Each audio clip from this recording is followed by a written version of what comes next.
पूरे दुनिया के लिए एक राहत की खबर है कि अमेरिका, ईरान और इजराइल के बीच चल रहा युद्ध 15 दिनों के लिए शांत हुआ है। 15 दिनों के लिए युद्ध विराम लगा है, लेकिन ईरान को नजर रखनी होगी अमेरिका और इजराइल के ऊपर, क्योंकि वो धोखे से वार करने के लिए जाने जाते हैं। तो क्या 15 दिन के बाद फिर वैसी परिस्थितियां पैदा हो सकती हैं? इसके बारे में ईरान को सावधान रहना चाहिए। दूसरी बात, इस पूरे शांति समझौते में, इस पूरी बातचीत में कौन सा देश उभर के सामने आया? जो एक आतंकी देश है, जो अपने देश के अंदर प्रशिक्षण शिविर देता है आतंकवादियों को, पाकिस्तान, वो शांति दूत बन गया। इसके पीछे की वजह क्या है?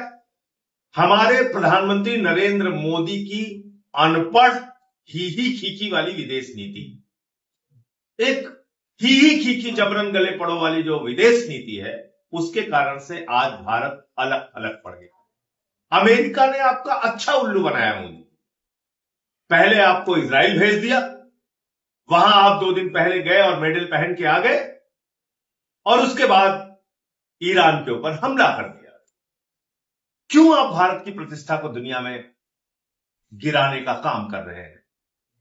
यह सवाल देश आपसे पूछ रहा है। क्यों आप ऐसे काम कर रहे हैं जिससे देश की प्रतिष्ठा गिरे? हम राष्ट्रपिता महात्मा गांधी के देश हैं, हम महात्मा गौतम बुद्ध के देश हैं, पूरी दुनिया को शांति का संदेश देते हैं, लेकिन अमेरिका ने आपको अपने परंपरागत मित्र ईरान से अलग कर दिया, आपको अपने परंपरागत मित्र रूस से अलग थलग कर दिया और कहा कि आप रूस से तेल नहीं खरीदोगे। आपने उसके सामने घुटने टेक दिए। ये क्यों कर रहे हैं प्रधानमंत्री? ये इसलिए कर रहे हैं कि उनका दोस्त अडानी भ्रष्टाचार के मामले में अमेरिका में फंसा हुआ है।